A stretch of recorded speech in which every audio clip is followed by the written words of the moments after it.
women go on and on and on.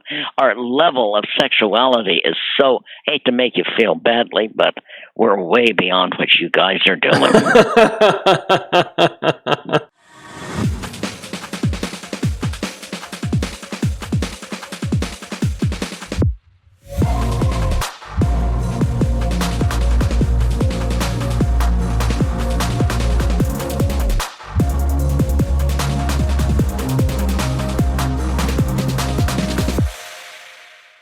Hey, what's up? Jayson Gaddis here, back with another episode of the Smart Couple Podcast, episode 81. Wow. I hope you enjoyed last week's episode with Tripp and Allison. I thought that was a really good example of a couple who is in a secure, functioning relationship who has each other's backs.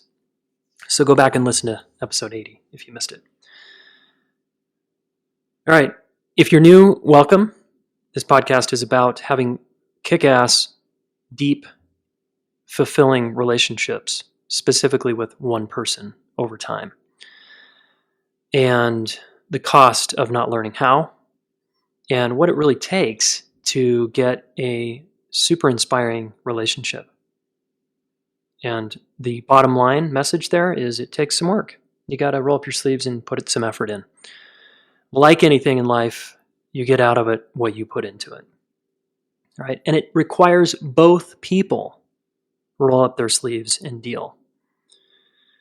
And I use many different analogies and metaphors to describe what happens when one person is doing the work and the other one is not. All right? Imagine for a moment being in a boat out at sea, and all we had, you and I, were in a relationship, were two paddles. And you never paddled, and I was the only one who paddled the boat. Well, we're going to resent each other, right? I'm going to be pissed at you for not paddling. You're going to be annoyed with me and wanting to just chill out and enjoy the view. But meanwhile, we've got to get somewhere on this grand journey of life. So not everybody is cut out for marriage or long-term relationship. Ellen and I were just talking about a new episode coming up we're going to do on how people get bored in a relationship and why that happens and what you can do about it. So we're psyched to deliver that soon. But, you know, it's just challenging when you assume you know what you're doing and then you find out things stagnate, frustrate, and get very complacent over time. This is just really hard, especially if you have to live with this person. And as I say often, I don't recommend partnering with someone long-term unless you're really up for a big journey of self-discovery and facing a lot of discomfort in your experience. And if you are up for that, the rewards are huge. You know, I was a former extreme athlete, and I've climbed many mountains, big mountains. I've spent many nights alone in the wilderness. I've done a lot of crazy stuff in my life. I've hitchhiked across countries. I've been in jail. I've got some silly, crazy stories about my life, which I'll share slowly at some point. And nothing quite compares to the adventure of the journey, the human journey, of what we feel and experience internally being in a partnership with someone else. It's really quite extraordinary. So, bottom line here, I'm saying I've done a lot of crazy stuff and done a lot of adventurous things. And the most adventurous thing by far that's pushed me way further than any extreme sport ever did was my intimate partnership. So here we are. Okay, in this episode, I've got a very beautiful, rare guest here named Betty Dodson. She's 87 years old, and she's here to talk about the female orgasm with you. And this interview was really interesting to me, and Betty really brought it, I felt like. There's a trigger warning, okay? I'm just going to tell you right now. There's some, I use profanities, and that's just how I talk in my life. And Betty definitely does. And we're talking about really sensitive material here. The female vagina and your orgasm if you're a woman listening to this. And Betty doesn't really hold back. I mean, at 87, I just don't think someone like her, there'd be any point to her holding back. So this one may ruffle your feathers and get you uncomfortable. It may also inspire you and get you leaning into something you've been afraid of. Because what I like about Betsy is she's no nonsense, really street level, practical. Let's just call it like it is here. It's the female orgasm. You know, we're fucking, we're having sex, we're just talking about it. Why tiptoe around this one? Betty Dodson, artist, author, and PhD sexologist, has been one of the principal voices for women's sexual pleasure and health for over 3 decades. Betty continues her private practice as a sex coach in New York City. Her first book, Liberating Masturbation, a Meditation on Self-Love, in 1974, became a feminist classic. Sex for One in 1987 sold over 1 million copies. Orgasms for Two in 2002 embraced partner sex. And most recently, she released My Romantic Love Wars, a sexual memoir that details her experience with America's sexual revolution, the women's movement, and her feminist sexual activism. In 2011, Betty received the Public Service Award for the Society for Scientific Study of Sexuality and the Masters and Johnson Award presented by the Society for Sex Therapy and Research. Betty was recently named one of the top 10 sexual revolutionaries by Cosmopolitan magazine and number 43 of the 100 most important people in sex by Playboy magazine. Okay, this woman is a force, and we had a good time. Yeah, it was just so frank and to the point. So let's get right into it. I think you're going to get a lot out of this. And again, I'm just really grateful for Betsy for having such courage to go here over so many decades and to share her work with the world. I hope you enjoy it as well. Oh yeah, one more quick point. There's some sound issues here. I had to call Betsy on a landline. For whatever reason, we have a metallic click throughout the episode. Bear with us on that. I felt like it was more important to give you this episode with imperfect sound than it was to not give it to you. So here we go. Cool. You up for a short conversation? Yeah, let's go. All right, let's do it. How did you get into the female orgasm and teaching women about that? Well, actually, it got into me. I mean, I didn't set out to do this. It's like anything else. If you're interested in sex, eventually you get around to orgasm. And if you're a woman, you'll get around to the female orgasm. So it's just, how can I say, basic. I also, in the 60s, I had sex parties. This is the best explanation that people can understand. And I had sex parties, and during all of the activity, I'd look around the room, and the women were all, rah, rah, rah, rah, and it sounded so phony to me. It was just, I didn't believe it for 1 minute, and the guys were very silent, breathing, pumping, and the whole thing was ridiculous. So I just said, women are not having orgasms. And then I got involved in the feminist movement, and one thing led to another, and I took it on. Yeah, thanks for taking it on. When you initially took it on, were women pretty afraid, or were they pretty excited? I'd say they were everything, both and or. It's just that, but then it was how am I going to teach this? I couldn't have sex parties. I couldn't have parties of all women. I mean, I'm a visual learner, and I think everybody is, but that's another story. So I didn't know how I was going to teach it, and it was a real problem. And then one time, my girlfriend asked me, well, I don't understand this. So I said, all right, I'm going to demonstrate. Just watch what I do, okay? And I'll close my eyes. And so I masturbated and had an orgasm, and she said, oh, it's physical. Well, I don't know what she thought it was. It was romantic. I said, yes, it was physical. I was moving and breathing, and then, I had an orgasm. So then I realized, all right, I know it's going to have to be a demonstration. So, short of putting on a live sex show, how do I do that? So, at the time I was involved with consciousness raising, the early part of feminism, where you speak first person and you sit in a circle and you only do I sentences. Only I, blah, blah, blah, and I, blah, blah, blah, and I, blah, blah. And it's like, and everyone wants to say, you know what you could do. You know the best thing would be blah, would be you. And so no yous. It had to be, I did this, and I got this result, and I think that, whatever. Yeah. So that's how I started, physical and sexual consciousness raising. And it sounds like teaching people how to take personal responsibility by using I statements. Well, I think it was the most brilliant thing the feminist movement ever did. Yeah. What have you seen? They don't do it now. It is all gone. They've lost it. Yeah, can you talk a little bit about what's changed with that, with feminism and the orgasm and the I statements, and where are women at with this whole conversation in your experience? Well, all right. That was back in the 70s. Then I thought, I'm going to run workshops for women.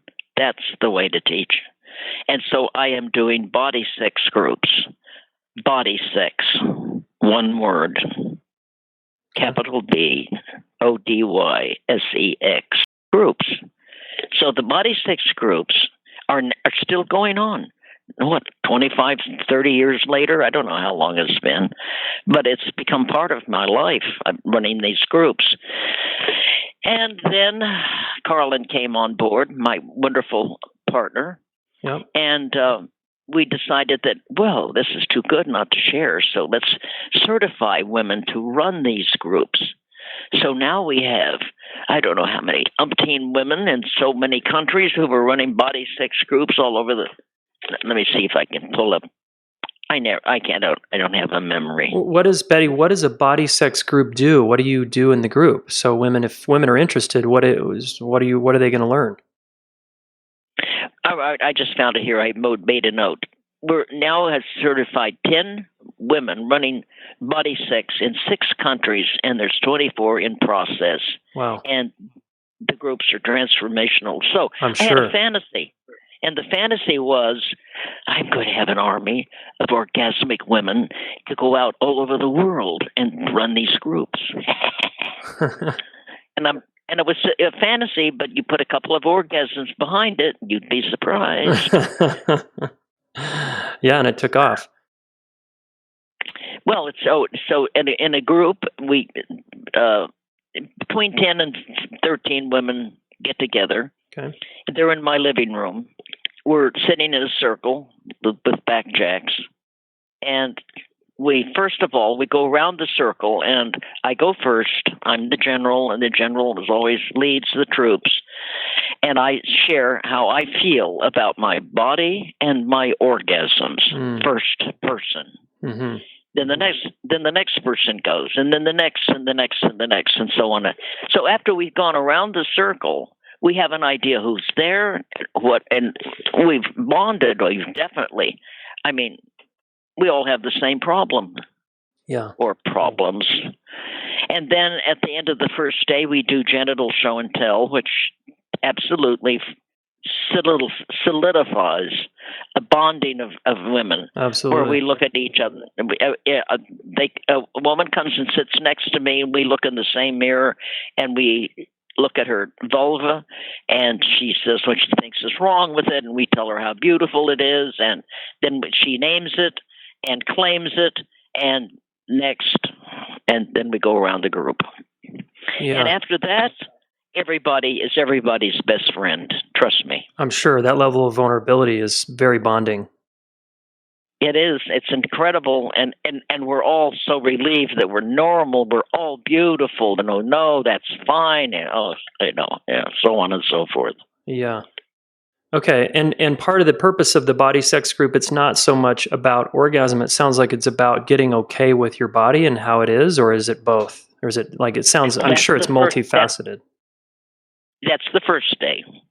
The second day, we come together again, and we share, what we did, etc. And then we have a demonstration. I use Carlin as my stunt cunt, and so she's lying down there, and she loves it. We do I named it the Betty Dodson rock and roll. So it's rocking your hips forward, inhale, clenching the PC muscle, and letting it go, and sinking back to ground level, exhale. So rock it up, and then rock it back. Yeah. Up.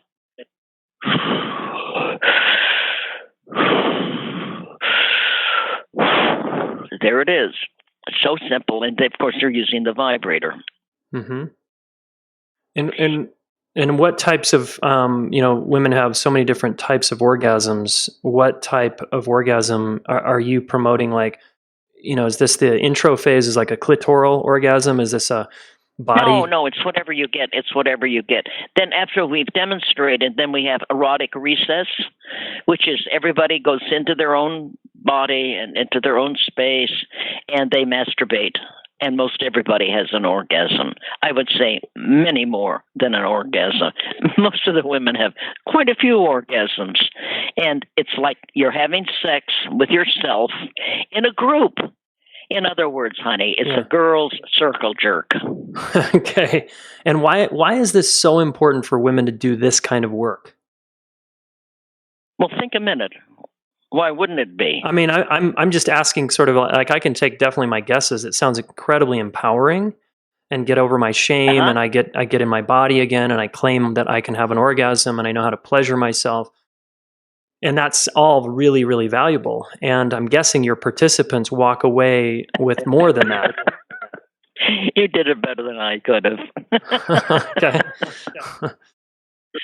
It's that and whatever each individual gets. If it's about letting go of body shame, and I'm normal, and I'm actually beautiful, and I can come. A lot of the women say they've never had that many orgasms before, because if they're with a partner, they come like once and maybe twice, if at all. Right. And then they have to stop because he's worn out. Right. The women go on and on and on. Our level of sexuality is so, hate to make you feel badly, but we're way beyond what you guys are doing. I'm pretty sure you're right on that one. In my own experience. Nice. So what wow, there's so many, and I have a bunch of listener questions I want to ask you, okay? Maybe we can shift to some of those. So here's a question from someone. How often should a woman orgasm, and what kind? Is it on a weekly basis, in order to maintain optimum vitality? Not to drain vitality, but to give vitality. What do you recommend? Well, for everybody it's going to be different. Come on, I can't give you any numbers on this. I mean, it'd be nice to do it at least a couple of times a week, maybe once a week. You can do it every day if you've got the time and the wherewithal, and it changes with the age and wherever you are in your life path. Totally. I mean, it's variable. All right. So do they keep getting better and better? Is one woman's asking here, and she's saying there's no limit, right? And that's kind of what you just said. Is that true? Does it keep getting better and better? Yeah. Well, I mean, you reach a maximum. I think you reach a maximum point where it's like, wow, that's my orgasm. And you kind of know that's it. That's the one. Yeah, that's the pinnacle. And then the next time you do it, it's very, very similar. Okay, great. Here's a question from someone. Have they figured out where the fluid comes out of a G-spot orgasm? It ain't urine, someone says. It's dilute urine. That's going to piss them off. I'm sorry, girls. I just hate that female ejaculation shit. It just bugs the hell out of me, because the only thing that's in the area that can produce liquid is the bladder. So it's dilute urine. That's why it doesn't smell or taste like it. So go ahead and lap up all that urine, you guys, if that's what you want to do. Okay. Nice. And what do you think about orgasmic meditation, the OMing practice that's gotten popular in the last 5 years or so? Well, I think it's fine. A lot of women aren't comfortable dating in the marketplace, and they're older. They're out of the loop, and it's a way to get back into their sexuality, and it's non-demanding. So she doesn't have to even talk to him. It's kind of hot when you think about it. Some guy sitting there dutifully diddling your clit. What could be bad? Right. Yeah. So celebrate that. It sounds like you're a yes to all different kinds of orgasmic practices. Is what I'm guessing here. Different kinds of whatever works. Whatever turns you on. Sure right? that you can. Yeah. In other words, you can't do OMing for forever. But if it gets you started, if it gets you back to your sexuality, go for it. Okay, great. Okay, here's another question. I'm interested in this fluid release as I've experienced this, but I think I've mostly shut down to it, especially if my partner doesn't understand and thinks I'm urinating, but I'm not. We're back to the G-spot question. How do you talk to your partner about this? Just tell him what you just said to him just now. What you have just asked is what you say to him. Right. I'm interested in this fluid release. I've experienced this. I'm shutting down a little bit because it seems like you don't understand. It's a little bit of urine, yes. The whole point, all of the women that have this phenomenon, that have this response, say it is not the same thing as an orgasm. Okay? Yeah. So if you're only ejaculating, it's not an orgasm. Now, this is going to really bug you kids, you guys. Quick masturbation is not the same thing as an orgasm. Okay, what's the difference? So you guys, an orgasm takes a certain amount of time to build up the energy. Then you get to a point you can release it and have an orgasm. So if you're going to and you pop off, and it's nothing. It's like an itch, and it still itches, and you go back and scratch it again. Yeah, you're saying that's ejaculation. Yeah, that's ejaculation. That's not an orgasm. Yeah. Okay.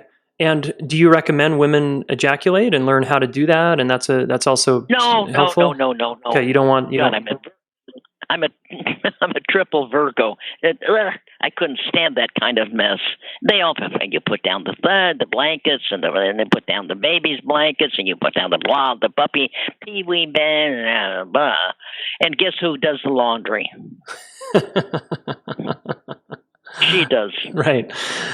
Okay. So you're recommending screw that. You don't want to do that. You don't want to waste your time with that. You want to learn how to have an orgasm. If that is something that you like, I'm not against it. It's whatever. Okay. It's whatever it is. It is. If it floats your boat, you think it's the greatest thing in the world, go right ahead until you get bored. Then you'll probably want to have a real orgasm. Yeah. On dry land. Right. Okay. Yeah, because the female orgasm, I'm guessing, I've never experienced one, obviously, but I'm curious. That must be a pretty. Haven't you been with a woman who's had one? Yeah, I have. And well, then you have experienced it. Okay, good point. All right, touche. You got me. Yeah, thanks. I just don't know what it's like from the inside of her body as a woman, but I know what it's like as a man with her. Yes. Okay. You know more. You know more than you think you know. Okay, thanks. Good reminder. All right, here's another question, Betty. I'm 61 and still looking forward to my first orgasm. I would love to get some help with this, and I've been hesitant and scared, so I haven't searched for options. What if her question is, well, what if I'm defective? What if I can't do it? I have a lot of fear. Well, I love this story. I had a woman who was 80 years old who came for a private session, and she wasn't comfortable taking a workshop. So she came in, and she and her husband just escaped, Hitler and that time during the Germany, all of that, and they'd come to America, and he had done quite well, and she was sitting pretty. She had a place over on Sutton Place, and she had a lovely house in Southampton, and the old boy did all right by himself.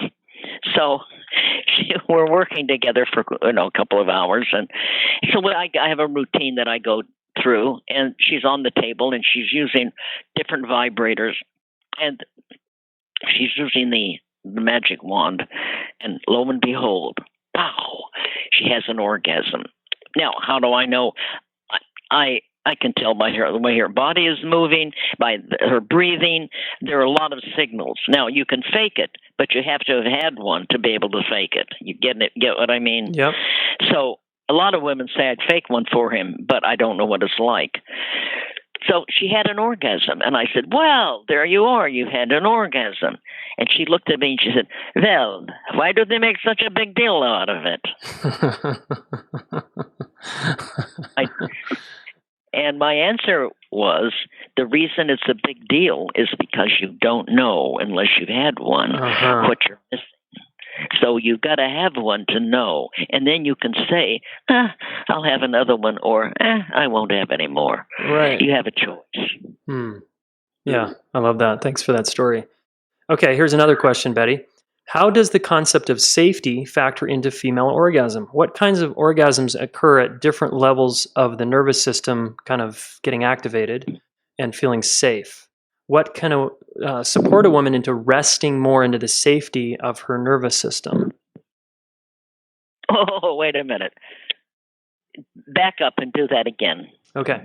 I can translate this too. Is this person's basically asking, how can I feel more, does feeling safe matter in the level of orgasm I'm going to have? Like feeling safe with a man and feeling safe with my partner? Well, I can say yes, but I have been, during the group sex days, I was with a guy that I didn't feel safe with him at all, but the fact that we were in a room with other people around made it okay. But everybody will say, I don't know if everybody will, but sometimes feeling not safe can be a turn on. It depends on who you are, okay? Yeah, totally. Yeah. Do you trust yourself? I think, how can I learn to trust myself? Yeah, that might be a better question. Yeah, great. Same person's asking, how can we collectively heal our distorted sexuality and free the female orgasm? By having an orgasm. Nice. Okay, next question. What would it take for all of us to wake up to a true love and sex positive world? What can we as individuals do to shift the culture? It's a big question. Oh, that's too cute. Read it again. What can we do to... What would it take for all of us to wake up to a truly love and sex positive world? What can we do to shift our culture? Have another orgasm. I don't know. I knew you were going to say that. Yeah. I mean, it's about empowering people one at a time, right? I mean, if a person's stuck in hiding and shame, that's where they're at. And it could probably help their family and their partnership if they learned how to have an orgasm, would be my guess, right? Yeah. And that has a ripple effect in their life. It would help everything. Yeah. I mean, I don't mean to fluff off that, but it's, oh God, sometimes women just drive me crazy. Here's a question. I have to be more loving and more gentle, and I want them to get out there and fight. Yeah. I'm ready to man the battlements, get out there on the front lines. Yeah, I'm hearing you want to call out the warrior inside of a woman to fight for herself, her sexuality. Yeah, I want the warrior to get out there. I don't want this little helpless romantic where, I want to be safe, and what will it make to make the world safe? Well, honey, the world is not safe. Get smart. What you can do is get smart. I'm curious what men can do here to like, what's our part in this dynamic? What when you talk to men like me, what's your message to me and the men? About what? About orgasm, about sexuality, because certainly we have our own shit to deal with. Well, as the women have to get stronger, you guys have to get sweeter. Okay, and you don't think that's happening? You don't think there's more men getting sweeter? I do think, yes, I do think it's happening. I see it with a lot of kids, a lot of younger men. Right, but They're then very women start to complain that we're now too sweet, and they want us to get in our fucking balls again. They complain what? That they want us to get in our balls again. If a woman's with a man who's too nice or too sweet, she wants him in his balls also. Well, that just proves you can't please us. You can't what? Please ya? Yeah. You can't please us. No matter what you guys do, it isn't going to be enough. We're fucked, yeah. It isn't going to be the right timing. It isn't going to be what we want. It isn't going to be perfect. It isn't going to be ideal. All right, so here's my message to the guys. Be yourself, right? It's just fucking be who you are. Yeah, basically. Most guys are really very sweet. They really are. And I mean a middle ground. I don't mean that they aren't strong. They are that too. And most guys that I've talked to, they really want their girlfriends to have good sex. I would say the problem today is that these kids, these guys, are too concerned about what their women want. They're too concerned about pleasing the woman. And it's what you said, get a set of balls. Yeah. Yeah, I know a lot of men, that's kind of, we get jammed up there. I certainly personally have been stuck there where I'm trying to get it right? That's a big one for guys. I want to get sex right because that will please my woman. Just, to please yourself, and the chances are pretty good it'll please everyone. Okay. You and Carlin, I watched a video of you guys, by the way, and it was great because it was like, first you got to learn how to crawl, and then walk, and that's how we are in sexuality. Will you explain that again? Crawl, walk, and run. You have to learn the basics. You're crawling, you're just feeling your way along, and then you get to the stage where you can walk, get a little more information here and there, and then the next thing you can go, oh, wow, I can take off and start running. But these are the segments. It's gradual progression to learn anything at all. Yeah, great. Couple more questions for you, Betty. Someone's asking, I would like Betty's opinion on toys, and if so, which ones she recommends and which ones are the best to add in. Do yeah, I'll just leave it at that. Well, I frankly wouldn't have a sex life if it weren't for the magic wand. The magic wand? Come on, I'm how old am I? I'm so old I forgot. I'm 87, and I can still have an orgasm, and I enjoy them very much. But when I was in my 70s, I had this wonderful partner for 10 years that I was very grateful. We did go steady. I did anyway. He was more than enough for me to handle. He had sex with other women, and it was agreed upon, and I accepted that fully. I encouraged it. And so the kind of sex we would have was penetration. Beautiful. He had a beautiful penis. And so penetration, and I would use my vibrator on my clitoris at the same time. Mm-hmm. Well, let me tell you, glory hallelujah, I was having the finest and the best orgasms possible. And how old was this guy? How old was he? What? Or she? Or He was in his 20s. Oh, wow. So he's a 20-year-old guy having sex with a 70-year-old-ish woman. Is that right? Yes. Yeah. Yeah, wow. It was perfect. We were perfectly matched. I had to turn him loose. I didn't want to, but I had to. I turned him loose because I loved him. See, here's another thing. Love has the capacity to let go. Uh-huh. If you really love someone.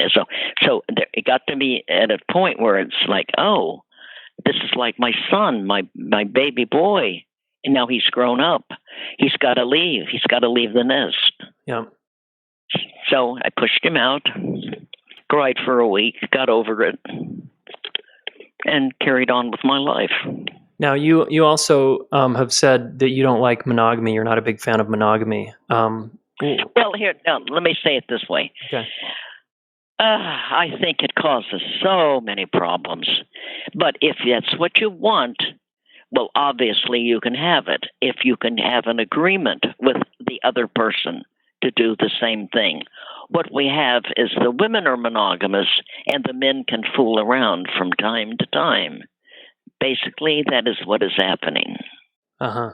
So a guy says, "I'll be I'll be monogamous," and then in back of his head, somebody, not completely. Right. Yeah, I mean, I think it goes both ways, but I would say I might agree with you in that maybe more men are a little more like that, but I know I've worked with plenty of people where the woman is the person doing that. Say what?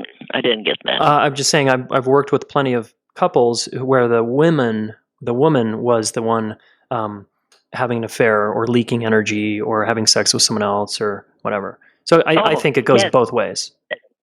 That's very hopeful, isn't it? So in other words, we don't have to always have a double standard. So the girls can do what the boys do. Right. If you're going to do it, then yeah, there should be an agreement there about that. I agree. Okay, here's a couple more questions. We're almost there. What's the best way for women who experience sexual shame from trauma to heal it and orgasm more easily vaginally? All right, read it again. What's the best way for women who experience sexual shame from trauma to heal it and orgasm more easily vaginally? Those are two questions. Okay. First, to heal from any kind of abuse, it's going to be masturbation. That is the best thing you can do. But what is this vaginal stuff that she expects to have her orgasms vaginally? She's wanting to know if you can have them more easily. Yes. Forget vaginal orgasms. They are passé, baby. I mean, don't even think about it. And here at Dodson and Ross, we very clearly say vaginal penetration with clitoral stimulation all at the same time. Why can't we do both? Well, we can. It's very easy to reach down and stimulate your clitoris while you're getting fucked. And he can do it, but it's best if she does it because she knows whether to go soft or whether to go harder. Just a little further. She has her sex organ under her hand, and he has his sex organ under his command. And so there we are. Our mutual sex organs are engaged. Yeah. And we'll have an orgasm. Okay, so you're recommending not just a vaginal orgasm, but both a vaginal and a clitoral orgasm at the same time. Clitoral. No clitoral. Clitoral. Okay, is that kind of a medical term? Yeah. Okay. It's just a clitoris. Clitoris. All it Okay. is. I mean, and he yes. In other words, both at the same time. Why does it have to be either or? Yeah. Either I masturbate and stimulate my clitoris, or I have partner sex and get fucked in my vagina. Yeah. Okay. Another question, and we're almost there. Can you have orgasm only with mental stimulation? Well, yes, I've heard of girls that can do it. I'm very jealous. I'm extremely jealous. I would love to be able to do it, but unless I got down there on my sex organ, nothing's going to happen. Yeah. With the hottest of all fantasies. But now here's another thing. I cannot have an orgasm unless I have a fantasy, even with the partner. Not that I've had a partner recently. Old age is masturbation. Okay. And when you advise women who are married, let's say, and are struggling in their sex life, what's the main recommendation for them? Is it to masturbate and have a masturbation practice and do maybe, what else would you recommend? You catch on quick. Yeah, I'm learning. Masturbation, yes. Masturbation. She starts to masturbate. He starts to masturbate. They masturbate separately, Then at some point they might even try masturbating together if they feel like it. That's very confrontive. So whatever it is, keep your sex energy moving. No matter what's happening in the partnership, keep it moving with masturbation. Because when you masturbate, you're sexier, you feel sexy, you look sexy. Come on. It's an energy that you want to keep alive. Okay. And the way you keep it alive is by masturbating. Would you say the same for guys? Because a lot of men will say, hey, you don't want to masturbate every day because it like drains your energy. Oh, come on, you guys. No. You don't drain your energy. No, you don't have to. You don't want to come fast. That is energy draining. Like you come fast and you want to do it again. Pop off. No, don't do it that way. Come on, you tell your boys to do it nice and slow. Yeah. Yeah, slow is something I've had a hard time learning around sex, and it's been really good for me whenever I'm able to do it. I know. It's hard, isn't it? It is. But you don't drain your energy. The more you masturbate, the more you can masturbate. Now, there's this whole school of thought is that I call it semen saving. And we have a blogger on our website that is a practitioner of, I forget what it's called, but it's like you come up to the point where it's like, just in front of the orgasm, and you get that good feeling, and then you stop. And then you let it all go back down. So, edging, we're all edging now, all the professional, so-called masturbators. You come up closer to the orgasm, and then you drop back. Then you come up again, and you drop back. If you can do that, I'll speak first person. If I can do that 5 times, I will blow the top of my head off when I do come. So semen savers, they are constantly coming up to the orgasm and stopping. And they feel they have the same energy, the same benefit as if they had an orgasm. Mm-hmm. So you don't want to have an orgasm and an orgasm and an orgasm, you guys. So be a little more mindful of how often you ejaculate.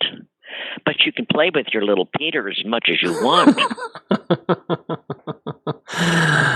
I really appreciate you. Well, Betty, thank you so much for all the trailblazing you did back in the day and how you continue to share your orgasmic world with people and teach us how to masturbate and be with ourselves and not make it such a big deal.